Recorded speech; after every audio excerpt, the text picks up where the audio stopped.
Buenas tardes muchachos y bienvenidos a esta decimoprimer clase de nuestro curso de Fundamentos de Metalurgia y Materiales en la parte práctica. Creo que la clase pasada les dije que era la onceava, pero era la décima. Pero bueno, vamos a seguir. Entonces esta clase vamos a empezar a ver lo que es el ensayo de impacto. Entonces al igual que hemos estado trabajando con los ensayos anteriores o las prácticas anteriores, vamos a dar una pequeña introducción teórica, seguida de la parte práctica y bueno, un poquito del tratamiento de datos correspondiente. Entonces, en este caso, en lo que es la primera parte o la pequeña parte teórica que vamos a tratar, vamos a ver qué es la resistencia al impacto, qué es la resiliencia y la tenacidad, cuál es la metodología para realizar el ensayo de impacto y qué propiedades se pueden obtener de este ensayo, además de ver un poquito lo que es la temperatura de transición frágil dúctil. Entonces, bueno, para ver la resistencia al impacto, pues hay que preguntarnos qué es la misma y por qué nos interesa conocer la resistencia al impacto de un material. En términos generales, la resistencia al impacto es la resistencia de un material o la energía que absorbe un material después de someterse a una carga súbita. Es decir, es una carga instantánea, aplicada de manera muy rápida, por así decirlo. Nosotros en ensayos anteriores hemos visto, por ejemplo en el caso de dureza, que esa era la resistencia a la deformación con una carga estática. Y en el caso del ensayo de compresión y tensión se aplicaba de manera gradual. En este caso se aplica de manera prácticamente instantánea, es decir, de golpe. Y bueno, eso es lo que lo diferencia. ¿Por qué nos interesa? Porque en muchos materiales están sometidos a impactos de manera más o menos continua o se quiere prevenir que falle cuando se somete a un esfuerzo de este tipo. Por ejemplo, en las construcciones hay lugares muy fríos donde la resistencia a un golpe por parte de un material puede verse mermada, como vamos a ver más adelante. En ese caso nos interesa que la resistencia al impacto de, por ejemplo, esta estructura metálica sea suficiente para soportar lo que podría ser un golpe o inclusive un sismo que podría causar que fallara bajo un esfuerzo súbito. Por ejemplo, las protecciones en las carreteras también deben estar diseñadas para absorber energía frente al impacto que sería un choque, por así decirlo. Y eso puede darse ya sea deformándose o fallando en cuanto el carro choca, ¿no? Entonces, bueno, esos serían ejemplos de materiales metálicos, pero no son los únicos. Por ejemplo, hay vidrios resistentes o antibalas, en donde el material es un compuesto, que es el vidrio con algún refuerzo que le permita soportar un impacto de esta magnitud, o bueno, puede ser inclusive un celular que no está diseñado para soportar el impacto, pero pues se le compran carcasas que sirven para justamente resistir el impacto que pudiera llegar a presentarse sobre este tipo de dispositivo. Entonces, bueno, hay varias aplicaciones de estudios de resistencia al impacto y es lo que por lo que nos interesa estudiarlo. Ahora bien, nosotros normalmente cuando nos referimos al impacto decimos que medimos la tenacidad que tiene el material y por ello nos conviene repasar un poquito lo que es la resiliencia y la tenacidad. Ya lo vimos en el ensayo anterior, pero otra vez vamos a decirlo. Entonces, la tenacidad es la energía total que absorbe el material antes de que falle, es decir, antes de que se rompa, mientras que la resiliencia es la energía que absorbe el material antes de deformarse de manera permanente, es decir, en la deformación plástica. Ya una vez que llega elástica, una vez que llega a la deformación plástica, ya pasamos la zona donde se puede medir la resiliencia. Entonces la resiliencia es toda la energía que puede absorber mientras no se deforma de manera plástica. La tenacidad es la totalidad de la energía que absorbe antes de fallar. Ahora, ¿de qué dependen la resiliencia y la tenacidad? Pues de una gran cantidad de factores, sobre todo ahorita enfocándonos en lo que es la tenacidad. Pues bueno, nosotros eso lo vamos a ver como un comportamiento. La tenacidad viene en este vértice. ¿De qué depende? Pues del material, ya sea su estructura, las propiedades que presenta, el procesamiento. Vamos a ver un ejemplo un poquito más adelante, pero bueno, no es lo mismo la energía que puede absorber un material cerámico a la que puede absorber un material metálico. Normalmente los materiales metálicos son muy tenaces, pero inclusive dentro de los metales, pues hay metales que son más tenaces y menos tenaces. Por ejemplo, un acero es mucho más tenaz que una aleación base aluminio, en términos generales, ¿no? Hay casos especiales donde puede invertirse esta tendencia, pero en general podríamos hablar de eso. Entonces, bueno, depende de muchas cosas. Vamos a ver un ejemplito más adelante, como les digo. Pero bueno, hay que tener en cuenta siempre nuestro tetraedro. Ahora vamos a ver el ensayo de impacto. ¿Cómo medimos esta resistencia al material a fallar ante una carga súbita? Pues aplicándole una carga súbita que está normada. ¿Sale? Entonces consiste en aplicarle una carga súbita por medio de un péndulo. Este va a chocar con una probeta que puede ser muescada o puede no tener muesca. La muesca puede ser en B o puede ser en otra forma, no necesariamente en B.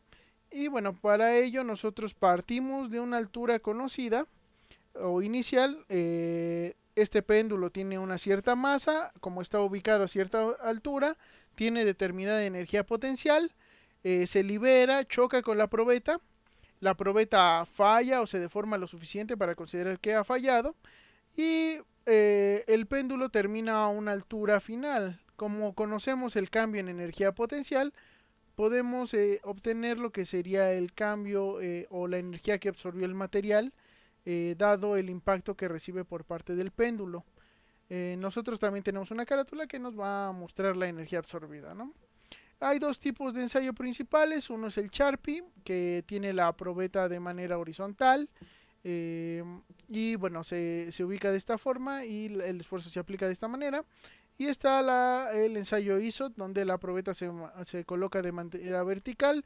Como ven, aquí está solo sujeta de un lado, de un extremo. Por lo tanto, bueno, difiere un poquito, ¿no? La metodología del ensayo. En este caso está sujeta en los dos extremos.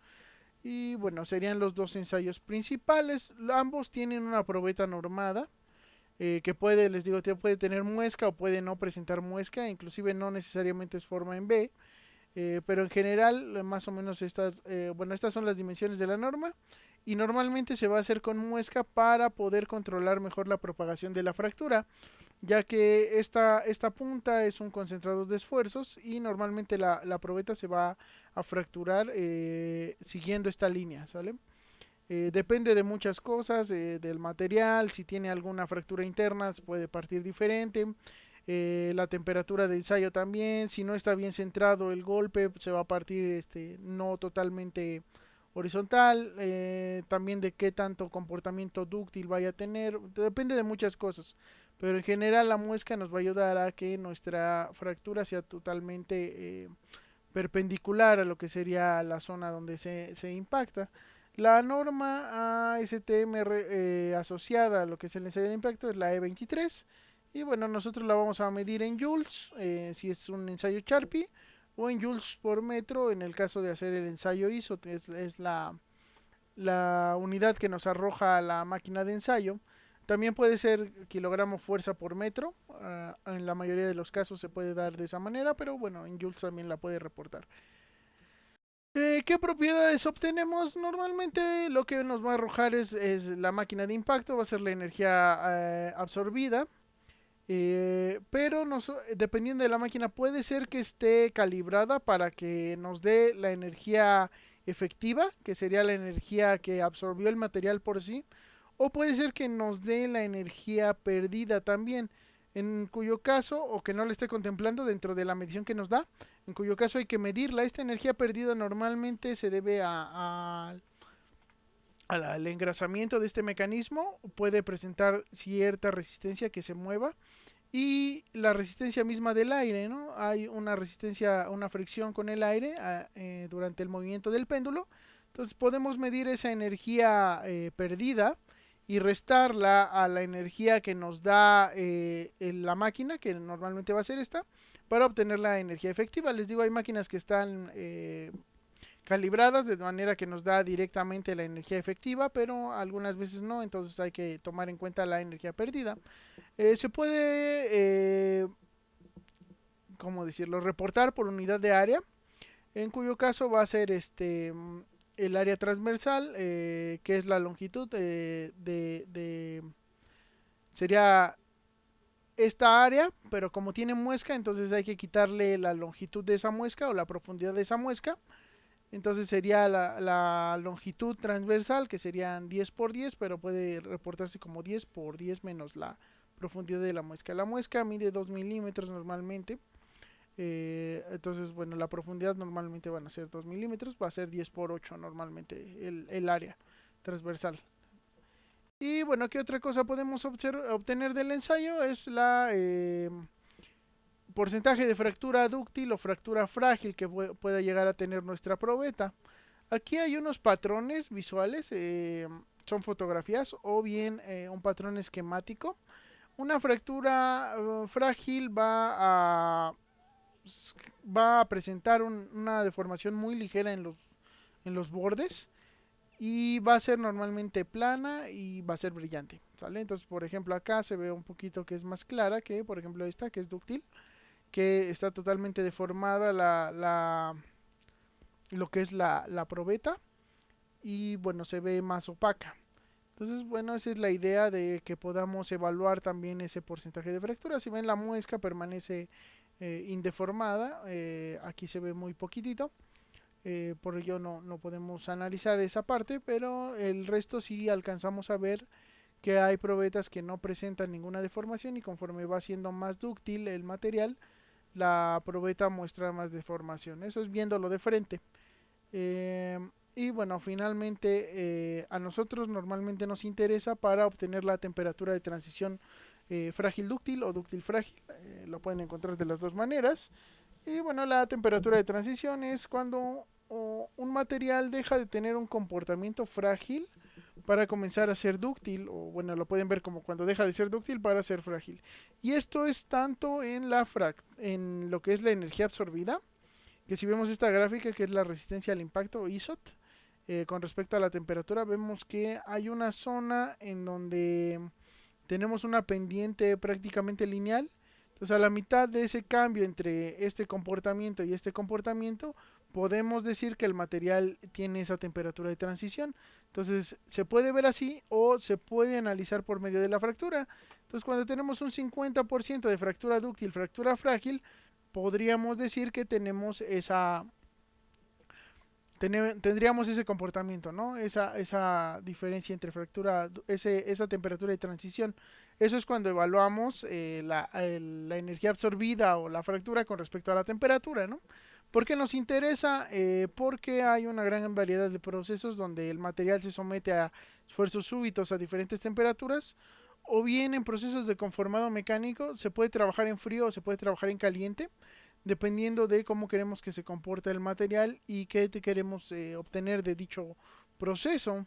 Entonces también, por ejemplo, procesos de forja, de extrusión, nos interesa que el material no falle, pero también el comportamiento dúctil o frágil del mismo, en caso de que se llegue a dar.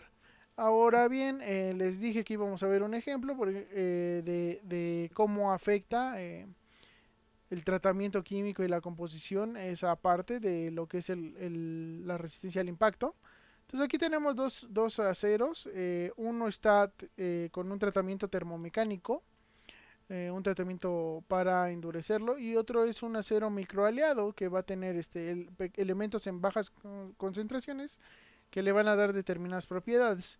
Entonces vean aquí que cambia la resistencia al impacto dependiendo de la aleación que estemos manejando y también del tratamiento que le estemos dando, o sea, del procesamiento del material. Entonces, bueno, aquí la temperatura de transición pues está cercana a los 30 grados, 25 grados más o menos, que es donde se ve ese cambio en pendiente, ¿no? Que pasas de ser una pendiente positiva a una negativa, ahí es donde nosotros queremos visualizar esa temperatura de transición. Con tan pocos puntos es difícil de visualizar, normalmente se toman más. Aquí si ven tienen una barra de error, eso quiere decir que repitieron el ensayo a esta temperatura muchas veces.